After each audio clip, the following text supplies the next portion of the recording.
Apa kabar pemirsa TVR Parlemen dimanapun Anda berada, berjumpa lagi bersama saya Anggun Oktar ini dalam program TVR 17. Tepat pukul 17 waktu Indonesia Barat, kami hadirkan kepada Anda sejumlah informasi paling baru dan menarik seputar kinerja dan kegiatan DPR RI yang telah disajikan oleh redaksi TVR Parlemen.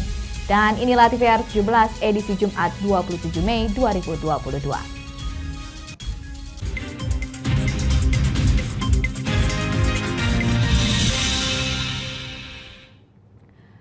Anggota Komisi 9 DPR RI Saleh Partaunan Daulay mempertanyakan dasar pengambilan keputusan penambahan asuransi bagi para pekerja migran Indonesia yang dilakukan dengan Pelindungan Pekerja Migran Indonesia atau BP2TKI dengan BP2MI dengan PT Jasindo, dan menurut Saleh hal tersebut melanggar undang-undang. Anggota Komisi 9 DPR RI Saleh Partaunan Daulay mempertanyakan dasar pengambilan keputusan penambahan asuransi bagi para pekerja migran Indonesia yang dilakukan Badan Perlindungan Pekerja Migran Indonesia atau BP2MI dengan PT Jasindo. Menurut Saleh, hal tersebut melanggar undang-undang. Saleh melanjutkan, dalam Undang-Undang Nomor 18 Tahun 2017 tentang Perlindungan Pekerja Migran Indonesia, asuransi yang sah untuk menangani para pekerja migran Indonesia hanya dari Badan Penyelenggara Jaminan Sosial atau BPJS. Saleh mengatakan, jika ada penunjukan badan lain untuk menangani asuransi para pekerja migran, seharusnya BP2MI berdiskusi lebih dahulu dengan BPJS. Di dalam Undang-Undang 18 itu tahun 2017 tentang Pelindungan Pekerja Migran Indonesia di luar negeri, disebutkan bahwa asuransi yang melindungi pekerja migran kita itu, Pak, itu hanya ditangani oleh BPJS. Jelas dan tegas, ada namanya BPJS. Dari kami kalau rapat di sini kami panggil BPJS, kami tanya, Pak, berapa sekarang sudah anggaran yang diperoleh dari TKI atau dari PMI kita? Berapa orang yang sudah terdaftar? Kita tanya, Pak. Sekarang Bapak buat lagi nih Jasindo. Ini melanggar. Andai kata misalnya mau ada tambahan coverage untuk asuransi ini, mestinya Bapak itu diskusinya dengan BPJS dulu. Ya kan, ada BPJS Tenaga Kerja yang kita mau lihat seperti apa sebetulnya. Supaya apa? Supaya ini jadi kelihatan legalisasinya. Saleh menambahkan, klaim penanganan COVID-19 sebagai implementasi dari pembentukan keputusan tersebut tidak memiliki legalitas hukum. Bahkan menurut Saleh, dalam kesepakatan kerjasama antara Indonesia dengan Malaysia terkait pekerja migran tidak mencantumkan syarat asuransi tambahan untuk penanganan COVID-19. Ila dan Jaya, TVR Parlemen melaporkan. Pemerintah telah mengumumkan tentang pelonggaran protokol kesehatan seiring terkendalinya kasus COVID-19 di Indonesia. Ketua Komisi 9 DPR RI, Feli Estelita, di sini menyatakan bahwa untuk dapat memasuki masa transisi menuju endemi, diperlukan regulasi dan kesiapan seluruh pihak untuk meminimalisir kegaduhan yang terjadi jika status pandemis ini masih belum dicabut. Komisi 9 DPR RI menilai perlu adanya regulasi yang tepat untuk mengatur transisi pandemi COVID-19 menuju endemi. Hal ini perlu dilakukan agar transisi menuju endemi berjalan dengan baik. Pemerintah telah mengumumkan tentang pelonggaran protokol kesehatan seiring terkendalinya kasus COVID-19, mulai dari pelonggaran penggunaan masker hingga pelonggaran tes PCR dan antigen bagi pelaku perjalanan dalam dan luar negeri. Kebijakan ini merupakan tanda Indonesia sudah memasuki masa transisi menuju endemi. Ketua Komisi 9 DPR RI, Feli Estelita Runtuwene mengatakan, untuk dapat memasuki masa transisi menuju endemi, diperlukan regulasi dan kesiapan seluruh pihak untuk meminimalisir kegaduhan yang terjadi jika status pandemi ini dicabut. Ia juga meminta pemerintah untuk melakukan edukasi pendampingan kepada masyarakat jika hendak melakukan perubahan status COVID-19 di Indonesia, karena belum semua lapisan masyarakat Indonesia memahami konsep endemi. Kalau misalkan memang udah harus dihapus karena tidak ada lagi penambahan atau penyakit yang selama ini kita takutkan untuk urusan COVID, ya udah kalau memang harus dihapus, saya mengikuti saja karena selalu ada dasar. Kalau misalkan masih kemudian dihapus, ini kan akan repot lagi. Kita bersama-sama akan repot. Kami Komisi 9 bersama dengan pemerintah dan seluruh masyarakat tentu akan dipusingkan lagi ketika ada lonjakan-lonjakan yang membuat kami worry ya. Jadi saya kira kalau memang sudah dihapus, tapi juga semua yang dibuat ini ya untuk wacana-wacana ini kalau nantinya akan dilaksanakan, tentunya kan akan dilihat lagi seperti apa dari perkembangan di lapangan, di masyarakat, nanti tidak tertutup kemungkinan kami bisa lagi ada pengetatan, tidak tertutup kemungkinan ya. Tapi yang namanya wacana ketika dilaksanakan tentunya ini ada dasar. Dari Komisi 9 DPR RI, Dodi Muharam, TVR Parlemen melaporkan. Sekretaris Jenderal Dewan Perwakilan Daerah atau DPD RI, Rahman Hadi menyatakan aparatur sipil negara atau ASN harus memiliki kompetensi dan karakter yang kuat. Selain kemampuan bahasa dan teknologi yang memadai, ASN juga perlu memiliki sikap kedisiplinan dan loyalitas kepada lembaga pemerintah. Materi sukses story dalam pelatihan dasar CPNS tahun 2022 dinilai penting diberikan. Hal ini diharapkan memberikan inspirasi dan motivasi kepada calon pegawai negeri sipil untuk menjadi pegawai pemerintah yang berdedikasi, loyal, dan memiliki inovasi tinggi. Usai seminar series ASN Inspiration di Gedung Nusantara DPR RI Jakarta baru-baru ini, Kepala Bidang Pelatihan Struktural dan Fungsional Budi Wuryanto mengatakan materi tentang kesuksesan seorang ASN dalam menjalankan tugas harus diberikan kepada para calon ASN. Hal ini akan memberikan dampak positif kepada CPNS untuk melakukan yang terbaik dalam menjalankan tugas di pemerintahan. Ini kami anggap ya sebagai pelaksana dari kegiatan pendidikan dan pelatihan para CPNS ini sangat krusial sekali karena kita harus bisa mengangkat motivasi dari para CPNS ini untuk bisa menepis stigma-stigma negatif yang selama ini harus diterima ASN ya. Anda tahu bahwa di beberapa pemberitaan ya baik secara online maupun offline itu banyak sekali suara-suara yang miring terkait dengan kinerja CPNS. Sementara itu, Sekretaris Jenderal Dewan Perwakilan Daerah atau DPD RI Rahman Hadi menyatakan aparatur sipil negara harus memiliki kompetensi dan karakter yang kuat, selain membutuhkan kemampuan bahasa dan teknologi yang memadai. Kan 2025 Indonesia maju sangat ditentukan oleh SDM unggul. Pemerintah mengamanatkan bahwa SDM unggul. Keberadaan SDM unggul ini harus diiringi dengan pembekalan, bukan saja hanya pembekalan ilmu pengetahuannya, tetapi mentalitas dan karakter daripada individunya. Ya, dia harus disiplin, berdedikasi, loyalitas, kemudian tidak tercela. Hilman Hidayat dan Helmi, TVR Parlemen melaporkan. Pemerintah membuka kembali keran ekspor minyak sawit mentah dan bahan baku minyak goreng pada Senin 23 Mei lalu. Lalu bagaimana tanggapan DPR RI mengenai hal ini? Laporannya sesaat lagi, tetap bersama di TVR 17.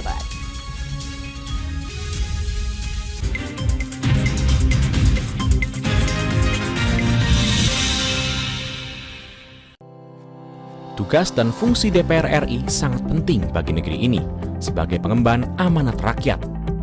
Namun tidak banyak yang tahu apa saja fungsi dan tugas dari DPR. DPR mempunyai 3 fungsi pokok, yaitu legislasi, anggaran, dan pengawasan. Ketiga fungsi tersebut harus dilaksanakan dalam kerangka fungsi representasi yang mengedepankan kepentingan rakyat berdasarkan aspirasi masyarakat dan untuk kesejahteraan rakyat. Dari fungsi legislasi, DPR RI mempunyai tugas dan wewenang untuk menyusun dan menetapkan program legislasi nasional bersama dengan pemerintah, menyusun dan membahas rancangan undang-undang, menerima rancangan undang-undang dari DPD, membahas rancangan undang-undang yang diusulkan oleh Presiden ataupun DPD, menetapkan undang-undang bersama dengan Presiden, menyetujui atau tidak menyetujui peraturan pemerintah pengganti undang-undang yang diajukan Presiden untuk ditetapkan menjadi undang-undang. Sementara, fungsi anggaran membahas dan memberikan persetujuan atau tidak memberikan persetujuan terhadap rancangan undang-undang tentang APBN yang diajukan Presiden, memperhatikan pertimbangan DPD atas rancangan undang-undang tentang APBN dan rancangan undang-undang terkait pajak, pendidikan, dan agama, menindaklanjuti hasil pemeriksaan atas pengelolaan dan tanggung jawab keuangan negara yang disampaikan oleh BPK, memberikan persetujuan terhadap pemindahantanganan aset negara maupun terhadap perjanjian yang berdampak luas bagi kehidupan rakyat yang terkait dengan beban keuangan negara. Dan fungsi pengawasan, melakukan pengawasan terhadap pelaksanaan undang-undang, APBN, dan kebijakan pemerintah, membahas dan menindaklanjuti hasil pengawasan yang disampaikan oleh DPD terkait pelaksanaan undang-undang mengenai otonomi daerah, pembentukan, pemekaran, dan penggabungan daerah, pengelolaan sumber daya alam dan sumber daya ekonomi lainnya, pelaksanaan APBN, pajak, pendidikan, dan agama. Terima kasih. Video ini dipersembahkan oleh TV dan Radio Parlemen, Biro Pemberitaan Parlemen, Sekretariat Jenderal, dan Badan Keahlian DPR RI.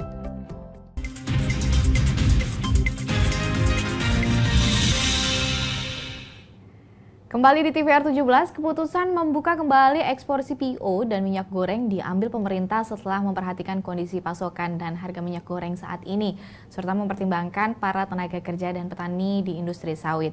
Dan ada anggota DPR RI menyambut baik kebijakan pencabutan larangan ekspor CPO tersebut, namun harus diikuti perbaikan dengan pengawasan di berbagai lini. Berikut liputan selengkapnya yang telah dirangkum oleh tim redaksi TVR Parlemen.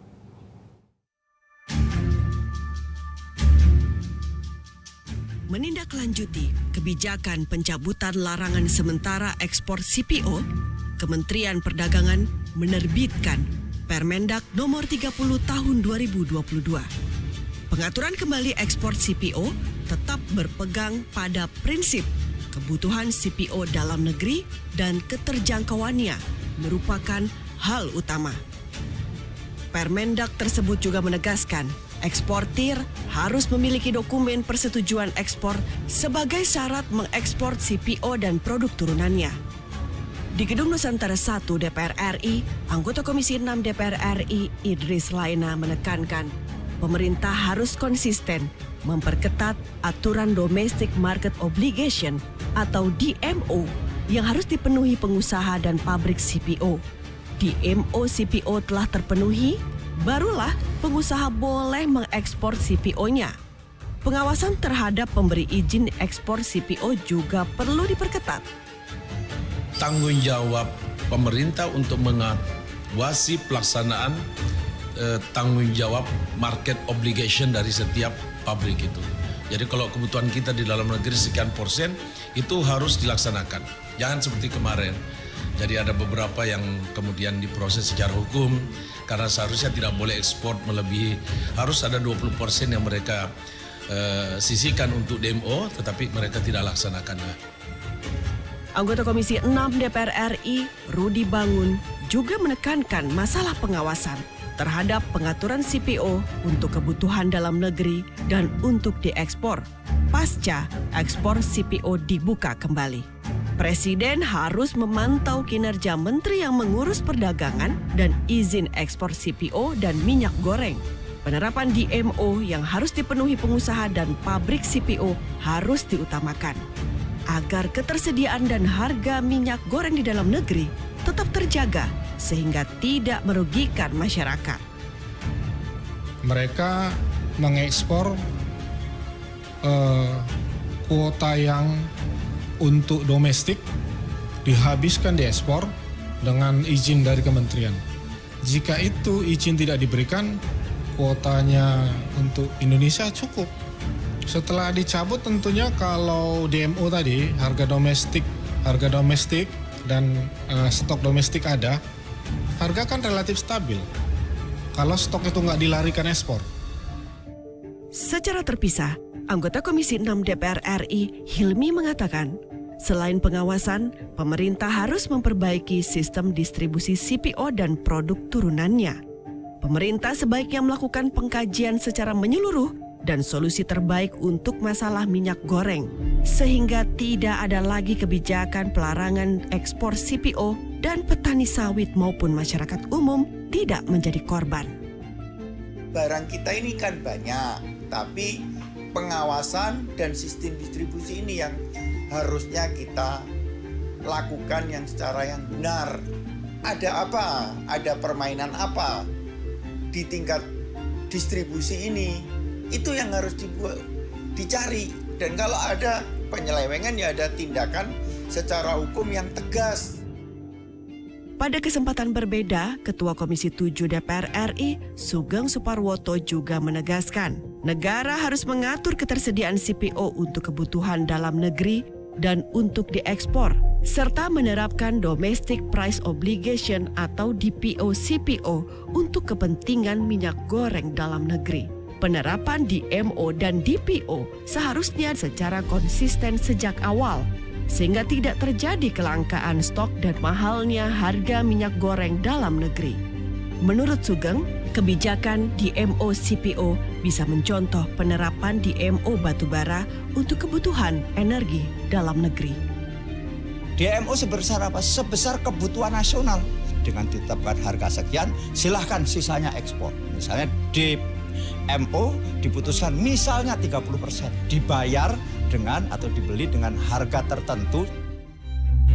Anggota DPR RI berharap pencabutan larangan sementara ekspor CPO oleh pemerintah bisa menghidupkan kembali aktivitas industri CPO yang sempat terhenti, mengembalikan keuntungan petani sawit, serta meningkatkan ekspor CPO Indonesia yang berdampak pada penerimaan pendapatan negara. Selain itu, ketersediaan dan harga minyak goreng di dalam negeri juga harus terjaga stabil. Tim Liputan TVR Parlemen melaporkan. Wabah penyakit mulut dan kuku atau PMK yang menyerang hewan ternak di Indonesia semakin meluas. Dan saat ini tercatat ribuan sapi di 13 provinsi di Indonesia dinyatakan telah terjangkit penyakit PMK. Bagaimanakah respon DPR RI terkait fenomena ini? Informasi lengkapnya sesaat lagi. Untuk itu tetaplah bersama TVR 17.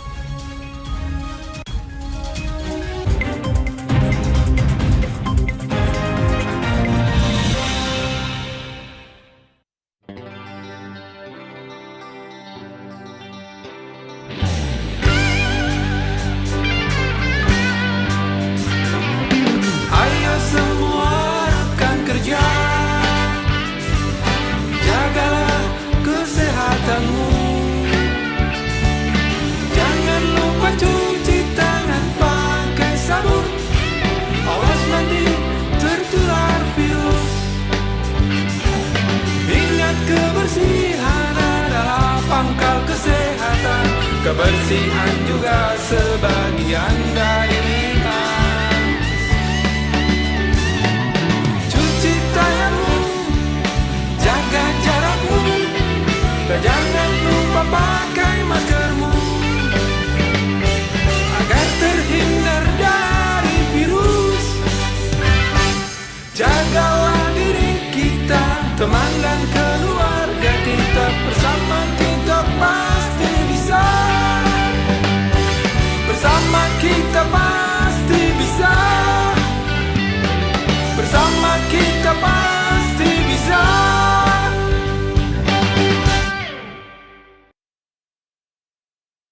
Virus corona menjadi perbincangan dunia.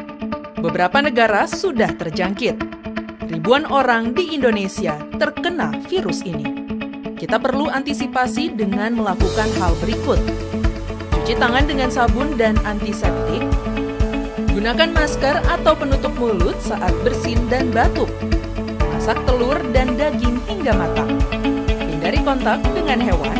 Tidak saling berjabat tangan. Tidak berinteraksi dengan penderita.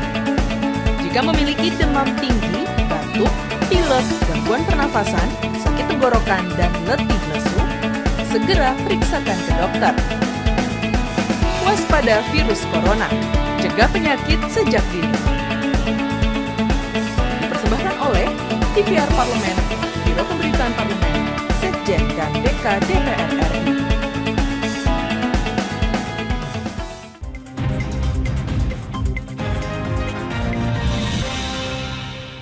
Pemirsa, kembali di TVR 17, para peternak sapi saat ini sedang dalam keresahan karena ancaman wabah PMK.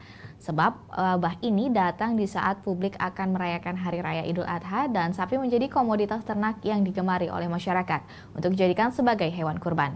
DPR pun mendesak pemerintah segera mengambil langkah strategis untuk menangani wabah tersebut.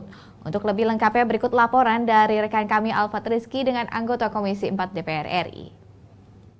Ya, pemirsa TVR Parlemen dimanapun Anda berada, saat ini saya sudah bersama dengan anggota Komisi 4 DPR RI, yaitu Bapak Salim Fahri dari fraksi Partai Golongan Karya untuk daerah pemilihan Aceh 1. Di mana pada kesempatan pada siang hari ini, saya akan ngobrol-ngobrol dengan beliau terkait dengan penyakit mulut dan kuku yang sedang menjangkiti di Indonesia.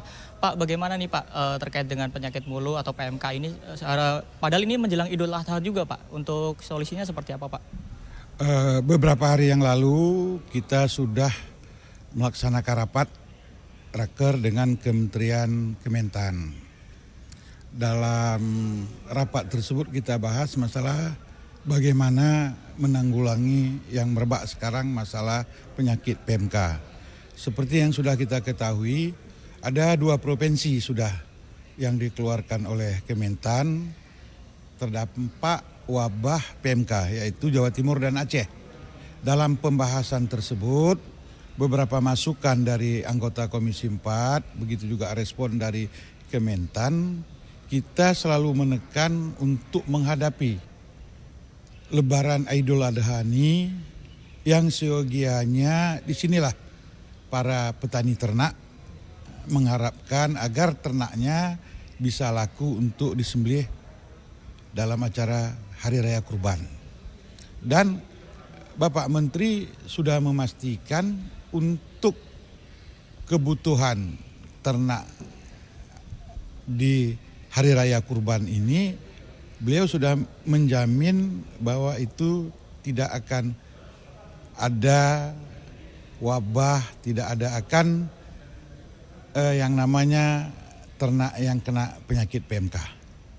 Pak, dari DPR sendiri Pak, untuk langkah pengawasannya nanti di lapangan seperti apa Pak untuk bisa mengawal bahwa benar-benar itu tidak berpengaruh terhadap hewan ternak atau penjualan menjelang Idul Adha ini Pak?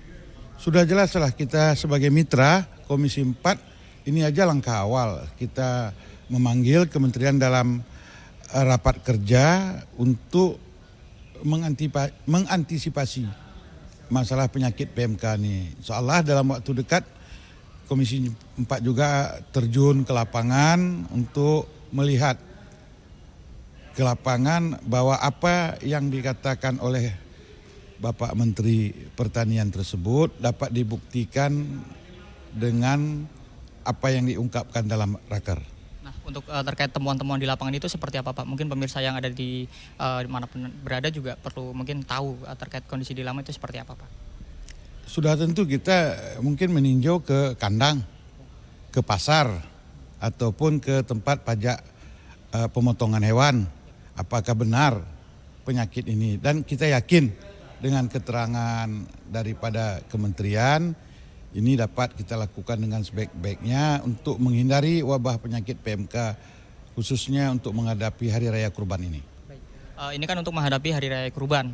Nah terakhir Pak, untuk supaya wabah ini ke depan tidak masuk lagi ke Indonesia, kira-kira mungkin langkah dari DPR RI sendiri seperti apa Pak? Nanti koordinasinya dengan pihak pemerintah atau Kementerian Pertanian sendiri Pak? Kita sudah bersepakat dalam Raker bahwa vaksin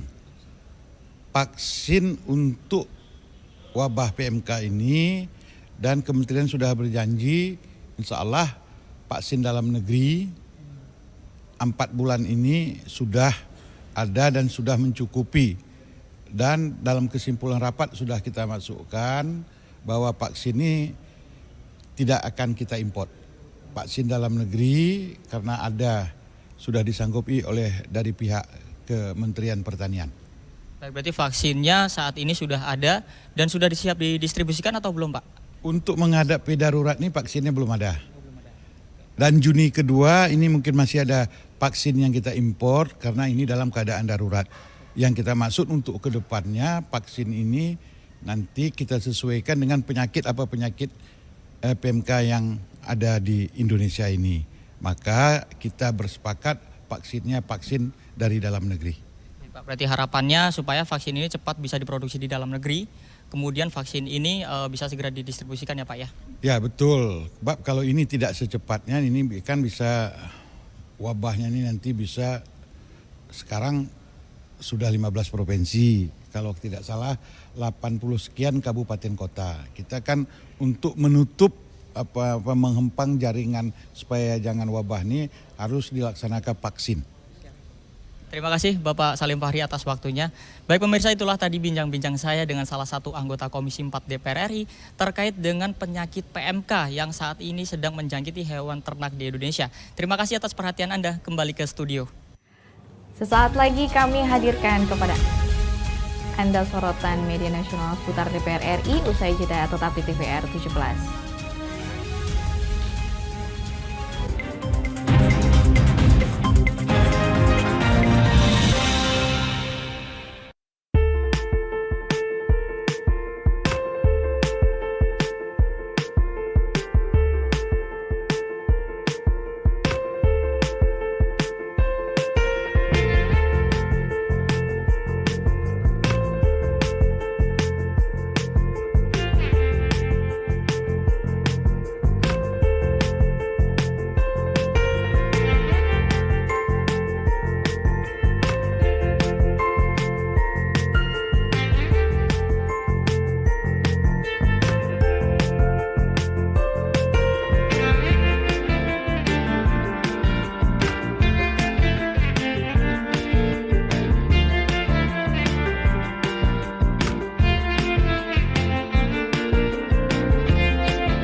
Dan pemirsa, sesaat lagi kami hadirkan kepada Anda ini membahas terkait dengan segmen media nasional, dan mari kita simak bersama apa yang disoroti media nasional tentang isu-isu terkini bersama rekan kami Rini Reski.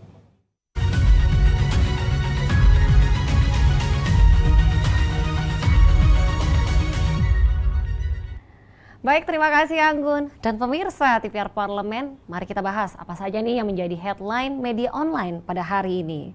Ya, kali ini kita akan membahas mengenai Komisi 9 DPR RI yang meninjau pelayanan kesehatan di Asrama Haji Sukolilo, Surabaya.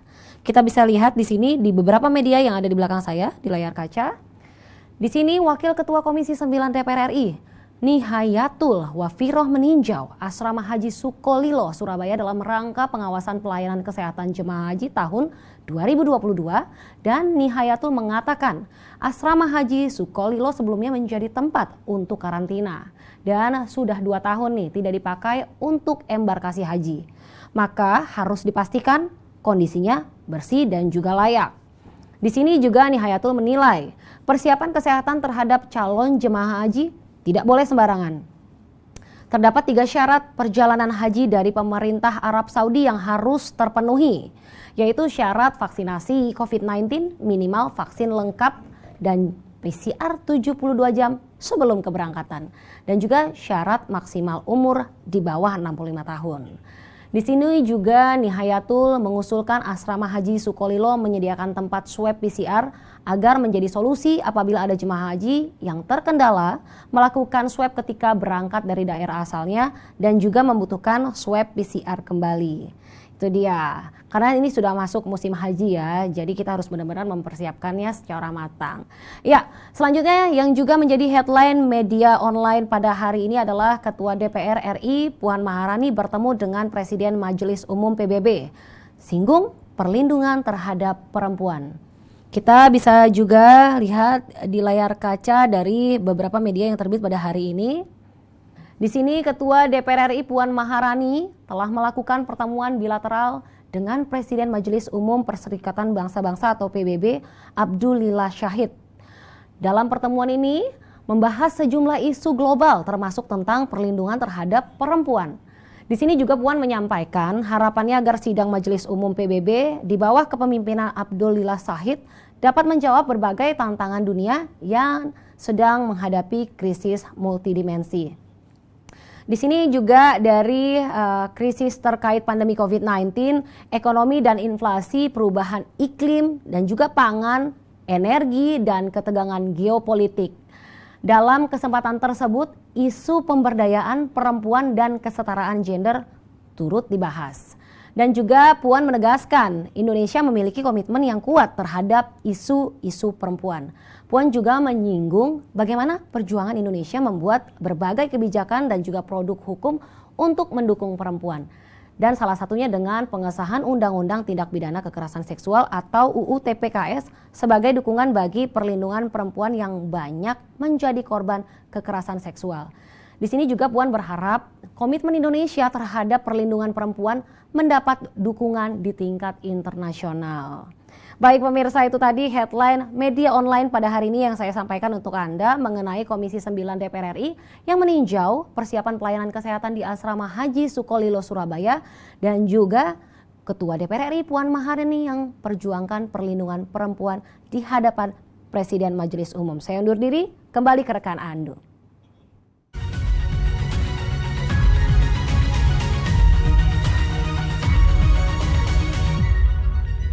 Terima kasih rekan Rini yang telah menyampaikan sejumlah sorotan dari media online nasional pada hari ini. Dan pemirsa TVR Parlemen, segmen media tadi sekaligus menutup program TVR 17 edisi sore hari ini. Jangan lupa kembali kami ingatkan, virus COVID-19 masih ada, untuk itu terus taati protokol kesehatan dimanapun Anda berada. Tentunya saya Anggun Aksarini beserta seluruh kru TVR Parlemen yang bertugas mengucapkan terima kasih dan pamit undur diri dari hadapan Anda. TVR Parlemen, referensi Indonesia.